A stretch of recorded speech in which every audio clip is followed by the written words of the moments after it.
Mayo.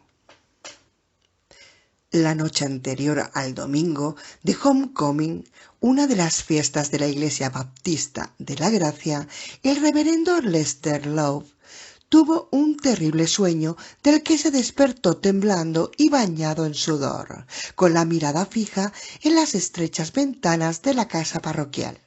A través de ellas, al otro lado de la carretera, podía ver su iglesia. La luz de la luna penetraba por las ventanas del dormitorio de la rectoría con sus tranquilos rayos plateados y, por un momento, esperó completamente convencido de que iba a ver el hombre lobo sobre el que todos sus feligreses hablaban en voz baja.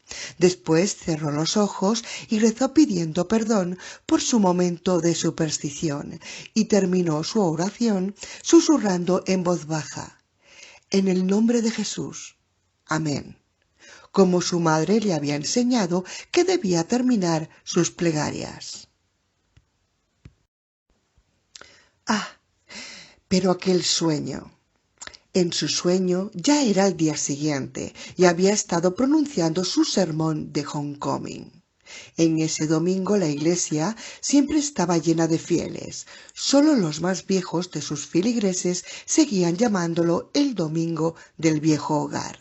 Y en su lugar de las hileras de bancos vacíos a medias o completamente, como ocurría cada domingo, en esa ocasión todos estaban llenos por completo. En su sueño había predicado con un fuego y una fuerza que raramente conseguía en realidad. Acostumbraba a hablar con voz monótona y perezosa, lo que podía ser una de las razones de que la asistencia a la Iglesia Baptista de la Gracia hubiera disminuido de modo tan drástico en los últimos 10 años más o menos. En aquella mañana, sin embargo, su lengua parecía haber recibido el toque del Espíritu Santo y se dio cuenta de que había predicado el mejor de los sermones de toda su vida. Su tema había sido «La bestia camina entre nosotros». Una y otra vez martilleó insistiendo sobre ese punto, sin apenas darse cuenta de que su voz se iba haciendo cada vez más áspera, más fuerte, y que sus palabras adquirían casi un ritmo poético. La bestia les había dicho a sus feligreses: está en todas partes. El gran Satanás puede estar en todas partes, en los bailes de la escuela superior, mientras se compra un cartón de Marlboro y un encendedor de gas Bic en la Trading Post, de pie delante del drugstore Brighton, mientras se comía un bocadillo Slim Jim o mientras esperaba el autobús de las 4:40 de la Greyhound que iba a Bangor. La bestia podía estar sentada al lado de cualquiera en el concierto de la banda municipal o mientras degustaba una empanadilla en Chat and Chew, en la calle Mayor. La bestia repitió sus feligreses mientras su voz se convertía en un susurro que parecía tener vibración propia y todos los ojos estaban fijos en él. Mantenía a sus oyentes como en un estado de sumisión. Guardaos de la bestia, vigilad, porque la bestia puede sonreír y deciros que es vuestro vecino, pero, oh hermanos míos, sus dientes son afilados y podéis identificarla, también por la forma de mirar de sus ojos. Él es la bestia, y él está ahora aquí, en Takers Mills. Él... Pero de pronto se interrumpió. Su elocuencia había desaparecido porque algo estaba sucediendo allí, en su iglesia soleada. Su congregación estaba comenzando a cambiar y se dio cuenta, con horror, que se estaban convirtiendo en hombres lobos. Todos ellos, los 300 miembros de su iglesia. Víctor Bull, el feligrés más pleclaro, por lo corriente tan blanco, gordo y flácido. Su piel se estaba volviendo marrón, áspera y velluda, cubierta de pelo negro. Violet Mackenzie, que daba clases de piano. Su flaco cuerpo de solterona se endurecía y su delgada nariz se aplastaba hasta convertirse en un hocico lobuno. El gordo profesor de ciencias, Elbert Freeman, que parecía haberse aún más grueso y fornido mientras saltaban las costuras de su traje azul brillante para dejar salir manojos de pelo áspero y oscuro, como si fueran el relleno de un viejo sofá cuyos muelles hubieran roto el tapizado. Sus labios gruesos se abrían como ampollas para dejar al descubierto dientes del tamaño de teclas del piano. La bestia. Trató de decir el reverendo Lowe en su sueño, pero le faltaron las palabras y retrocedió en el púlpito al ver con horror cómo Cal Brodwin, el diácono principal de la Iglesia Baptista de la Gracia, se dirigía vacilante hasta el centro de la nave del templo, rugiendo, haciendo caer el dinero de la colecta que estaba realizando y que llevaba en una bandeja de plata, con la cabeza echada a un lado. Violet Mackenzie estaba echada sobre él, y ambos rodaron juntos y abrazados por el suelo del templo, mordiéndose y aullando con voces que casi eran humanas. Y entonces los demás se unieron a ellos, y el sonido de sus rugidos apagados les recordó el de un parque zoológico en el momento del reparto de la comida. Love también lanzó un grito en una especie de éxtasis. La bestia. La bestia está en todas partes, en todas partes, en todas...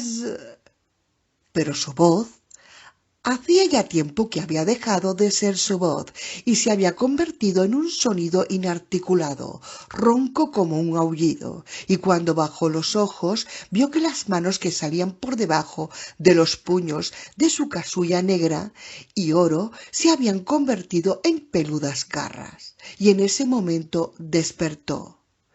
Ha sido un sueño, pensó volviendo a echarse en la cama, tan solo un sueño, gracias a Dios.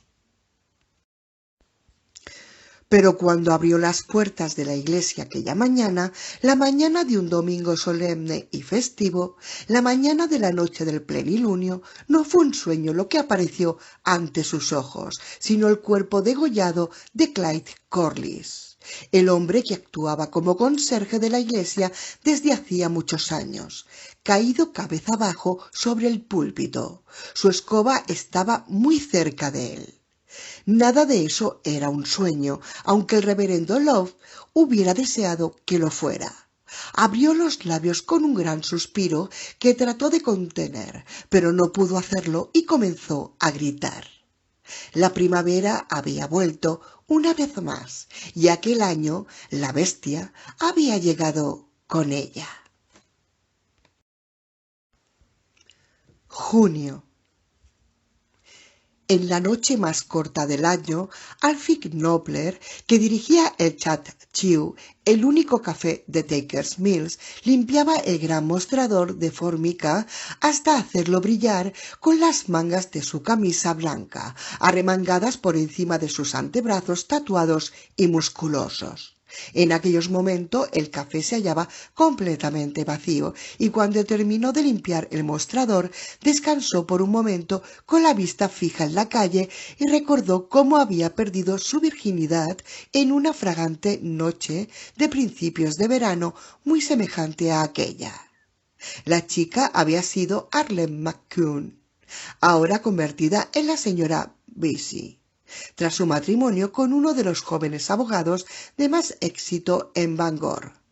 Dios mío, cómo se había movido la joven en el asiento trasero de su coche y qué dulce fue el aroma de la noche.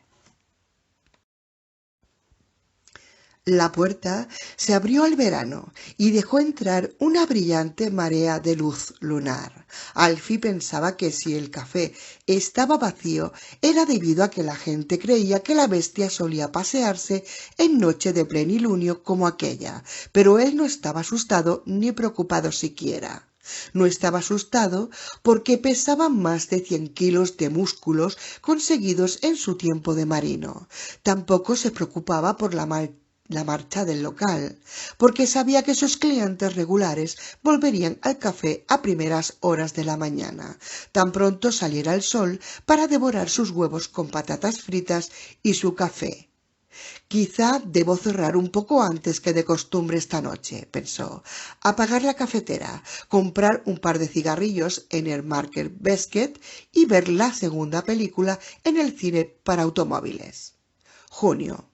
Junio y luna llena. Una noche excelente para el bar en la carretera y tomar un par de cervezas. Una buena noche para recordar las conquistas del pasado. Se había vuelto para apagar la cafetera cuando la puerta se abrió. Alfie se volvió resignado.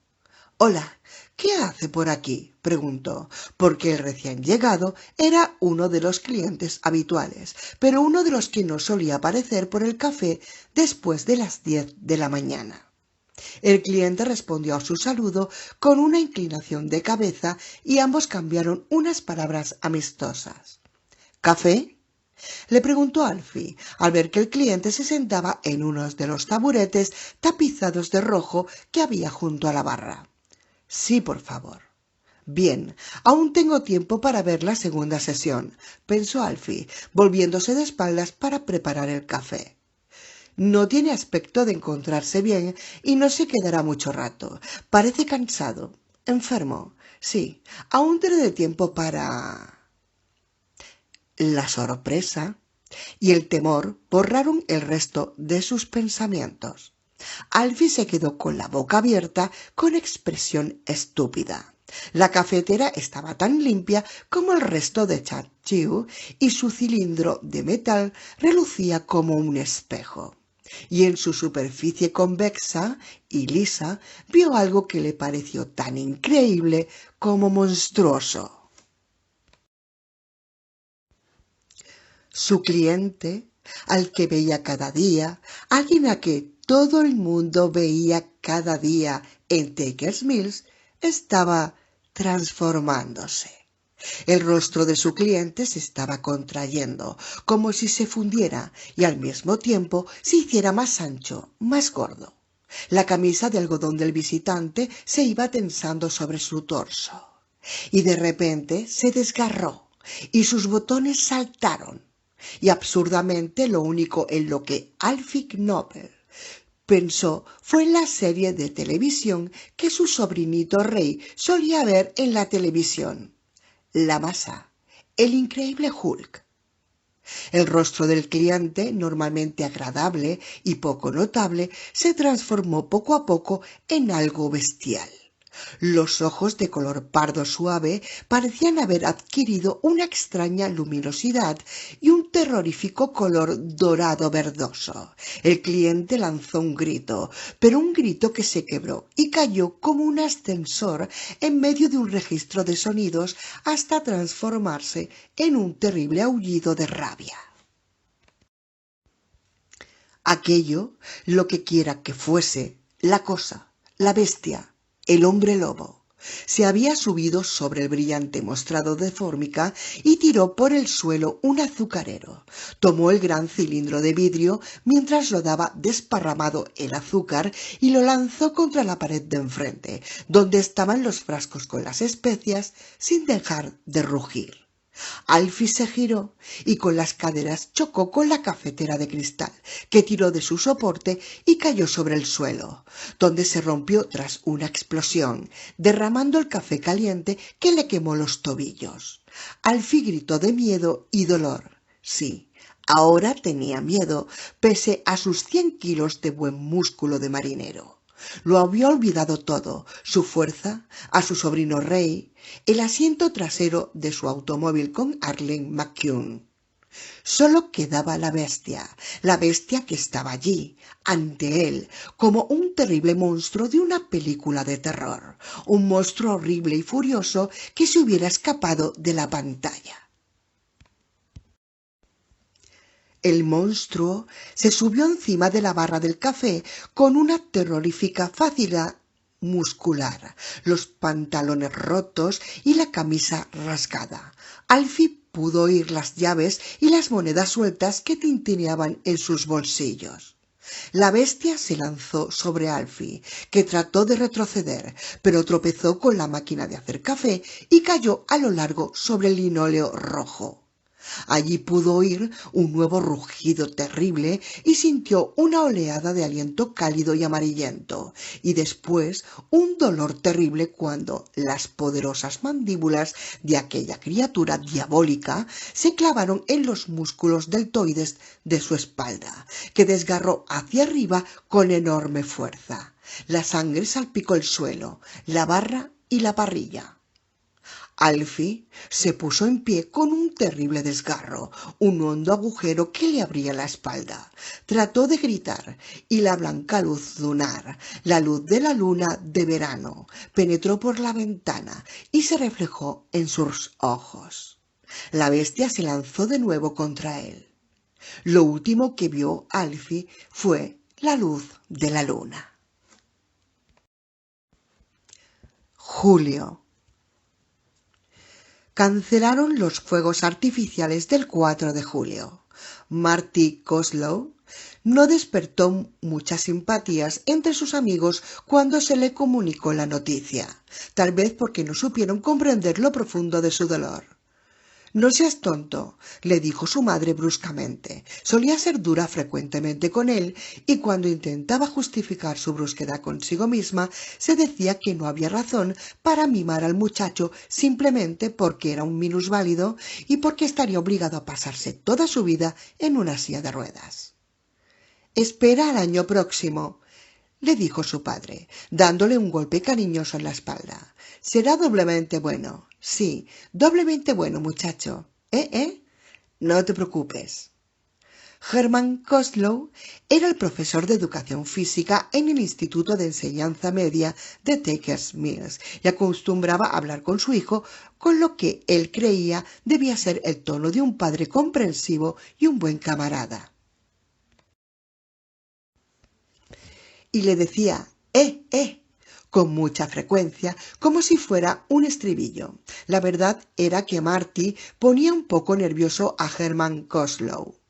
Este vivía en un mundo de chicos violentos y fuertes, llenos de actividad, que hacían carreras, jugaban al béisbol y nadaban con rapidez.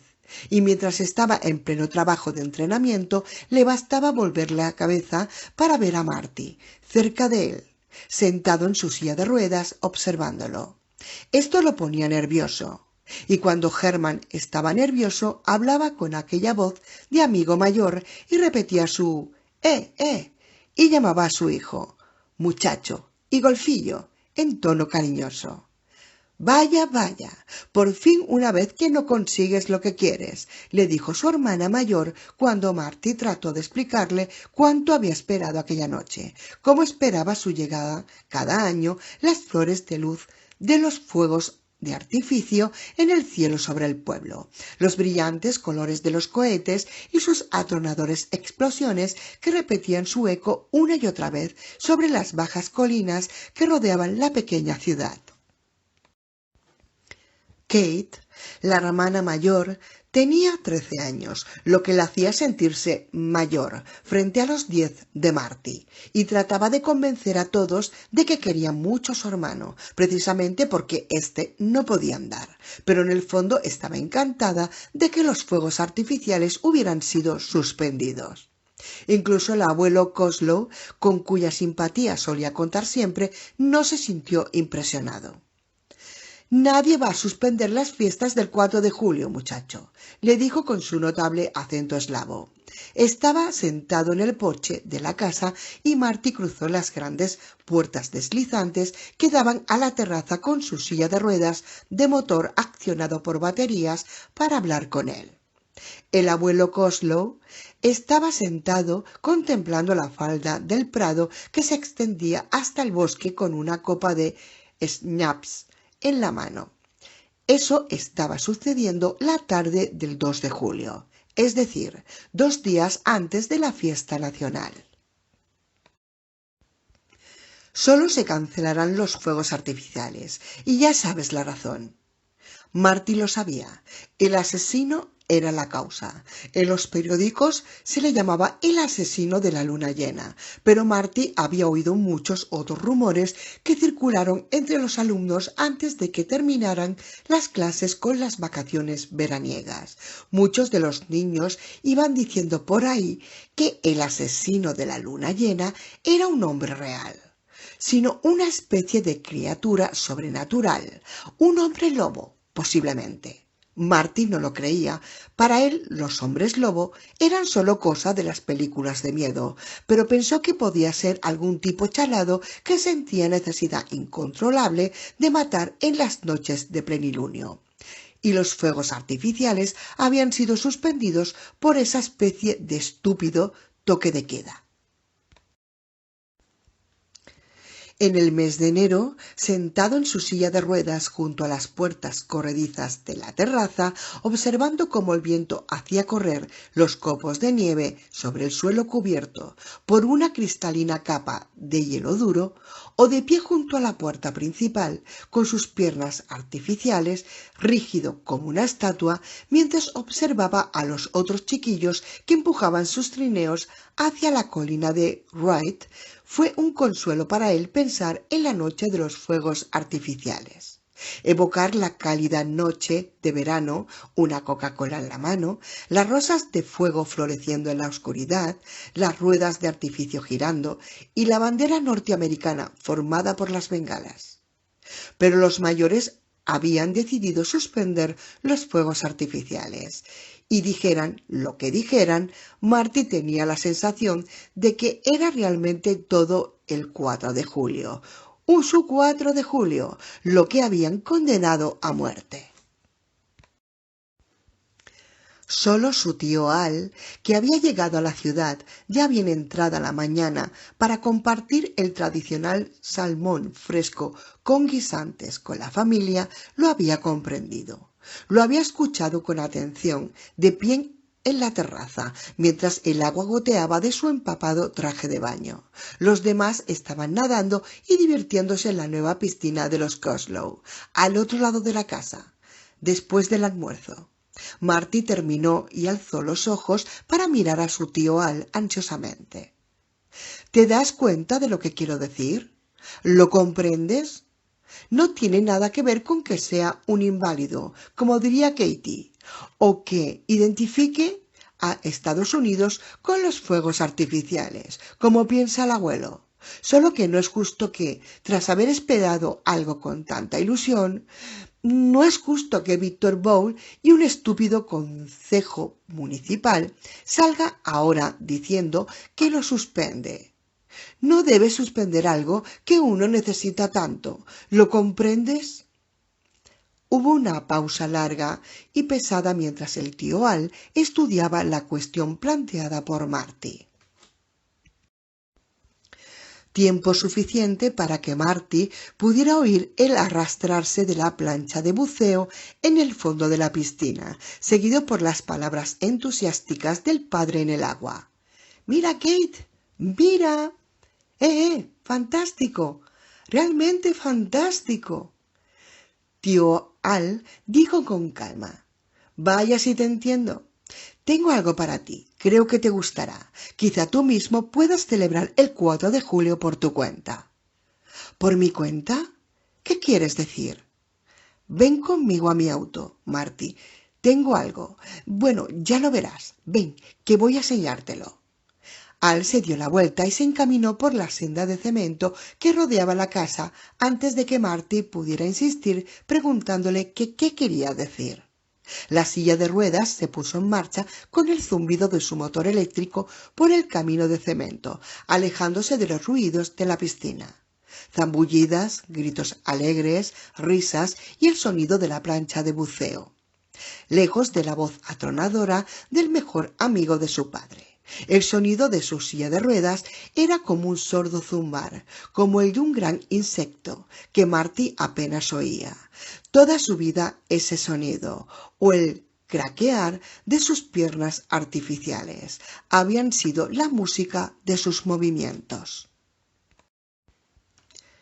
El coche de tío Al era un Mercedes descapotable bajo y alargado. Marty sabía que sus padres desaprobaban el coche, esa trampa mortal de $28.000, como su madre lo había calificado en cierta ocasión, con un pequeño suspiro. Pero a Marty le encantaba.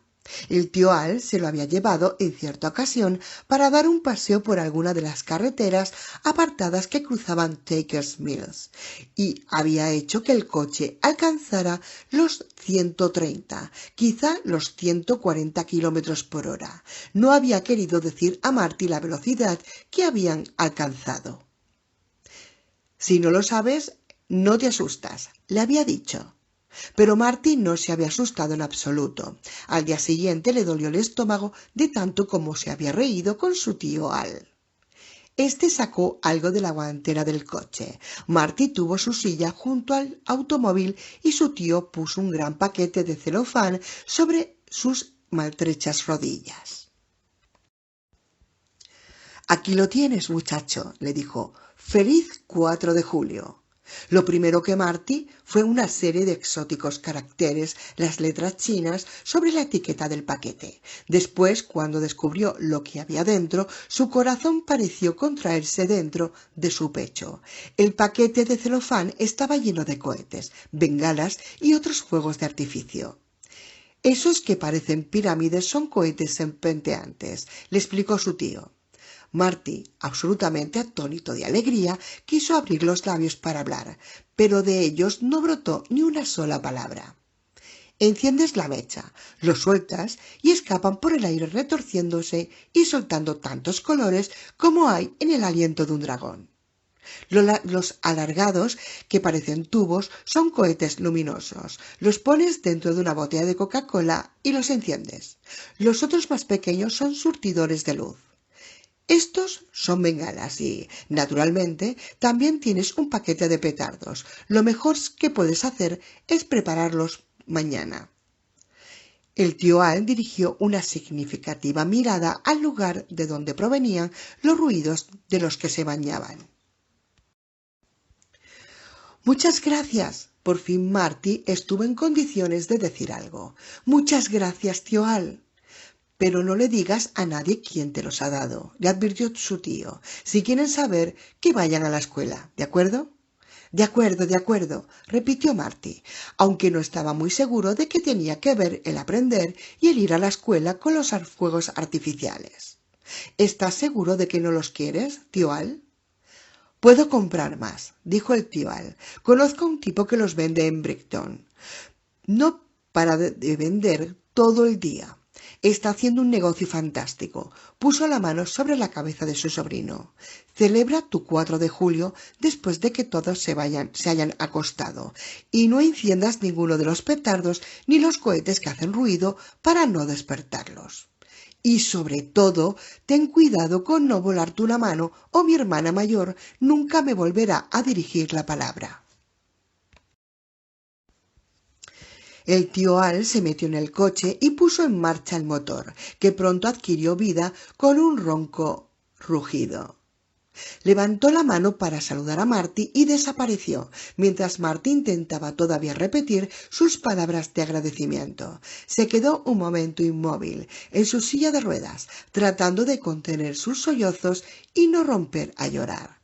Después escondió el paquete de fuegos artificiales bajo su manta en la silla de ruedas y regresó a la casa, a su habitación. En la mente ya se veía en la noche del 4 de julio, cuando todos estuvieran dormidos. En efecto, aquella noche él fue el primero en irse a la cama. Su madre entró a darle las buenas noches y un beso, bruscamente, sin atreverse a mirar sus piernas, delgadas como palillos, bajo las sábanas. «¿Te encuentras bien, Marty?» «Sí, mamá». La madre hizo una pausa, como si fuera a decir algo, pero se limitó a mover la cabeza antes de marcharse. Después fue su hermana Kate la que entró. No lo besó, simplemente se agachó lo suficiente para que el muchacho pudiera notar el olor a cloro de la piscina que aún impregnaba su pelo y le dijo: «¿Lo ves? No siempre vas a conseguir lo que quieres porque seas un lisiado. Te sorprenderías de ver lo que he conseguido. explicó suavemente. Durante un momento su hermana lo miró con cierta sospecha, antes de marcharse. El último en entrar fue su padre, que se sentó al lado de la cama. Le habló con su fuerte voz de amigo mayor. ¿Todo va bien, muchacho? Te has ido a la cama muy pronto, muy temprano, de veras. Es que me sentía muy cansado, papá. Está bien, dio un golpe cariñoso con una de sus manazas sobre las piernas inútiles de Marty. Guiñó inconscientemente y después salió de allí a toda prisa, no sin decirle antes de marcharse. Siento mucho lo de los fuegos artificiales. Espera hasta el año próximo. ¿Muchachote? Marty le respondió con una débil sonrisa enigmática. Seguidamente Marty empezó la espera, hasta que todos se hubieran acostado. Tuvo que guardar mucho tiempo. El televisor funcionaba incesantemente en la sala de estar. Las risas superpuestas al programa de comedias se veían aumentadas en muchas ocasiones por las risitas agudas de Katie. En el retrete del abuelo se oyó el ruido de la tapa y después el caer del agua. Su madre hablaba por teléfono felicitando a alguien con el 4 de julio. Sí, había sido una vergüenza el que suspendieran los fuegos artificiales, pero estaba convencida de que, dadas las circunstancias, todo el mundo se hacía cargo de ello. Sí, Marty se había llevado un gran disgusto. Cuando la conversación estuvo a punto de terminar, su madre se rió y en esos momentos, cuando reía, no había ni un mínimo de brusquedad en su voz. Lo malo era que casi nunca reía cuando estaba cerca de Marty. El tiempo fue pasando. Las 7:30, las 8, las 9, sus manos buscaron debajo de la almohada para asegurarse de que el paquete de celofán aún estaba allí. A eso de las 9:30, cuando la luna ya lo suficientemente alta para penetrar por su ventana y hacer que su luz de plata iluminara el dormitorio, la casa comenzó a quedar en silencio. El televisor fue apagado, pese a las protestas de Katie, que se quejó de que todos sus amigos se acostaban más tarde durante el verano. Por fin se fue a la cama. Una vez que la niña se marchó, los padres de Marty se quedaron un rato en el salón. Su conversación apenas si era un murmullo. Y posiblemente se había quedado dormido porque cuando de nuevo tocó la maravillosa bolsa de pirotecnia, advirtió que toda la casa estaba en el mayor silencio, que la luna se había hecho aún más brillante hasta el punto de que producía sombras. Se llevó la bolsa conjuntamente con una carterilla de cerillas que había encontrado un poco antes. Se metió la chaqueta del pijama dentro de los pantalones, puso entre el cuerpo y la chaqueta la bolsa y las cerillas y se preparó para dejar la cama. Para Marty, aquello constituía una operación bastante complicada, aunque no dolorosa, como muchos creían. Sus piernas carecían en absoluto de sensibilidad y, por tanto, tampoco podían dolerle. Se aferró al cabezal de la cama para quedar sentado en ella y después dejó caer sus piernas una a una por el borde de la cama. Todo esto lo hizo con una mano, mientras con la otra se aferraba fuertemente al pequeño raíl que comenzaba en la cama y que corría pegado a la pared, rodeando completamente su cuarto. En cierta ocasión había tratado de mover sus piernas con las dos manos y cayó en redondo al suelo. El ruido hizo que todos acudieran corriendo. «¡Estúpido exhibicionista!», había murmurado Katie, malhumorada, después de que fue ayudado a sentarse en su silla, un tanto dolorido, pero riéndose alegremente, pese al chichón en una de sus sienes y el labio partido. «¿Acaso querías matarte? ¿Es eso?». Después se fue a su habitación llorando. Una vez que Marty se quedó sentado en el borde de la cama, se secó las manos en la parte delantera de su chaqueta hasta estar seguro de que estaban secas y no podían resbalar. Usó el raíl para llegar hasta su silla de ruedas. Sus piernas inválidas y colgantes eran un peso inútil, demasiado grande, y se arrastraban tras el resto del cuerpo. La luz de la luna era lo suficientemente intensa como para destacar su sombra en el suelo por delante de él. La silla de ruedas estaba frenada y saltó sobre ella con la confianza que da la costumbre. Esperó durante un momento conteniendo la respiración, tratando de oír el menor ruido en el silencio de la casa. No enciendas por la noche ninguno de los cohetes que hacen ruido, le había aconsejado su tío Al, y al comprobar el silencio reinante se dio cuenta de cuánta razón había tenido. Celebraría su 4 de julio para él, y solo para él, y nadie lo sabría, al menos hasta el día siguiente, cuando las señales negruzcas del fuego y el humo en el suelo de la terraza y las carcasas descubrieran lo que había ocurrido. Pero para entonces no importaría ya, tantos colores como en el aliento de un dragón.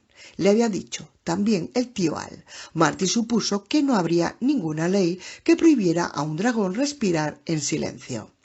Quitó el freno de su silla y conectó la batería. La pequeña lucecita de color ámbar le dijo que la batería estaba bien cargada y fue como un ojo diminuto en la oscuridad. Marty apretó el botón, giró a la derecha y obediente la silla giró en esa dirección. Una vez que estuvo situada en línea recta delante de las puertas de la terraza, apretó el botón adelante y la silla comenzó a rodar en línea recta hacia allí, zumbando levemente. Frente a la puerta, Marty corrió el pestillo de las puertas dobles y de nuevo apretó el botón para que la silla siguiera rodando hacia adelante, en línea recta, y salió fuera. Rompió la maravillosa bolsa de artículos pirotécnicos y después se quedó quieto un momento, cautivado por el encanto de la noche veraniega, el monótono canto de los grillos, la brisa leve y fragante que apenas sí movía las hojas de los árboles al borde del bosque, la luminosidad casi extraterrestre de la luna. No pudo esperar mucho. Sacó una de las serpientes, frotó una cerilla y encendió la mecha y observó en el mayor silencio cómo el fuego verde azulado crecía mágicamente y se extendía por el cielo girando y dejando escapar chispas y llamas por la cola. El 4, pensó con los ojos brillantes. El 4, me deseo un feliz 4 de julio. La serpiente se fue apagando lentamente. Cesaron sus luces y chispas. Marty encendió uno de los pequeños triángulos que dejó escapar unas llamas de color tan amarillo como la festiva camisa que su padre solía ponerse para jugar al golf. Antes de que se apagara, encendió otro que despidió una luz roja oscura como las de las rosas que crecían en los arriates que rodeaban la piscina nueva. Un maravilloso olor a pólvora quemada llegó en la noche y el viento suave se encargó de llevárselo de allí lentamente. Sus manos excitadas sacaron el paquete de petardos y ya lo había abierto antes de darse cuenta que encender uno de ellos sería una auténtica calamidad, pues eran unos pequeños cohetes que saltaban despidiendo chispas y sonando con el tableteo de una metralleta. Despertarían no solo a sus padres, sino a toda la vecindad, que darían la alarma. Eso significaría que el muchacho llamado Martin Coslow, de 10 años, sería castigado hasta la Navidad. Dejó los petardos en su regazo y buscó otra de aquellas bolas luminosas, la mayor de todas, casi tan grande como su puño cerrado. La encendió y con una mezcla de temor y placer la arrojó lejos. Luces rojas, tan brillantes como el fuego del infierno, llenaron la noche, y fue bajo aquella luz, bajo aquel brillo febril, como Marty pudo ver, al borde del bosque que llegaba casi a la terraza, cómo se abrían algunas ramas. Oyó un sonido bajo, una mezcla de estornudo y rugido. La bestia apareció. Se detuvo durante un momento en la parte más alejada del césped y pareció husmear el aire. Y después empezó a dirigirse con pasos torpes hacia donde Marty estaba sentado en su silla, en la parte más saliente de la terraza que se extendía hasta el jardín. Sus ojos se dilataron como si fueran a salirse de las órbitas y su espalda se echó hacia atrás, apretándose contra el respaldo de la lona de la silla. La bestia marchaba encorvada, pero estaba claro que andaba de pie sobre sus dos patas traseras. Marchaba como lo haría un hombre. Las luces rojas del cohete se reflejaban diabólicamente en sus ojos verdes. La bestia se movió despacio con las anchas aletas de su hocico moviéndose de forma rítmica, husmeando su presa, seguramente advirtiendo también la debilidad de su presa. También Marty podía olerlo a él, su pelo, su sudor, su bestialidad. Gruñó de nuevo. Su grueso labio superior, del color del hígado, se contrajo para mostrar sus dientes enormes, semejantes a los de un animal de presa. Su piel parecía teñida de color rojo plateado. La bestia casi lo había alcanzado, sus manos en garra, tan parecidas y al mismo tiempo tan distintas de las manos humanas, trataron de alcanzar el cuello del muchacho cuando Marty recordó el paquete de petardos reptadores que tenía sobre las rodillas. Casi sin darse cuenta de lo que iba a hacer, encendió una cerilla y la acercó sobre la mecha principal. La mecha dejó escapar una ardiente línea de chispas rojas que chamuscó los finos vellos que cubrían la parte de arriba de su mano. El hombre lobo, momentáneamente desconcertado, dio unos pasos hacia atrás, tambaleándose, dejando escapar un gruñido casi humano que era un interrogante. Marty le arrojó a la cara el paquete de petardos. Estos empezaron a explotar, con un ruido atronador y soltando chispas y llamas. La bestia dejó escapar un terrible rugido de dolor y rafia frustrada, arañándose la cara donde los petardos enviaban sus chispas ardientes y la pólvora encendida. Marty vio como uno de los ojos verdes del monstruo, que parecía la luz de una linterna, se apagaba de repente con la explosión cuando 4 petardos estallaron simultáneamente con un ¡pum! Terrorífico junto al morro. En ese momento los aullidos de la bestia eran de dolor agónico. Se arañó la cara, aullando, y cuando se encendieron las primeras luces de la casa de los Coslow, se dio la vuelta y se encaminó de vuelta hacia el bosque, dejando atrás de él un olor a pelo quemado, cuando oyó los primeros gritos sorprendidos y asustados procedentes del interior de la casa. ¿Qué sucede? Oyó la voz de su madre, que en aquellos momentos no sonó brusca en absoluto. ¿Quién anda por ahí? ¡Maldita sea! Las palabras de su padre no sonaron en absoluto como las de un amigo mayor. Marty. Por una vez en la voz de Kate no había la menor mendacidad, aunque sonaba un tanto temblorosa. Marty, ¿te encuentras bien? Por su parte, el abuelo Coslow ni siquiera se despertó con el alboroto. Marty estaba echado hacia atrás en su silla de ruedas, la gran bengala roja a punto de extinguirse, cuando su luz había adquirido el tono suave y amablemente rosado de un amanecer. Marty estaba demasiado asustado para llorar, pero su rostro no solo reflejaba una oscura emoción cuando, al día siguiente, supo que sus padres iban a meterlo en el coche para llevarlo a pasar el resto del verano con su tío Jim y su tía Ida en Stowe, Vermont, de donde no regresaría hasta que terminaran las vacaciones. La policía había sido de la opinión de que existía la posibilidad de que el asesino de la luna llena tratara de atacar de nuevo a Marty para impedir una posible identificación. El muchacho se sentía dominado por una gran excitación y un orgullo que eran más fuertes que el terror causado por el choque terrible de aquel ataque de la bestia. Él, Marty Coslow había visto a la bestia cara a cara y seguía vivo. Esto le hacía sentir una sencilla alegría que tenía mucho de infantil, pero que, en cierto modo, estaba justificada. Era una satisfacción extraña que sabía que jamás podría comunicar a nadie, ni siquiera a su tío al único que, quizá, hubiese sabido entenderlo. Y sentía esa satisfacción principalmente no por haber vencido al monstruo, a la bestia, sino porque sus fuegos artificiales, no habían podido ser suspendidos y se encendieron iluminando la noche. Mientras sus padres se preocupaban, preguntándose cuáles serían las huellas que aquello podría dejar en la psiquis de su hijo y si le quedarían secuelas y complejos como consecuencia de su experiencia, Martin Coslow sentía en lo más profundo de su corazón que aquel había sido el más maravilloso de todos sus 4 de julio.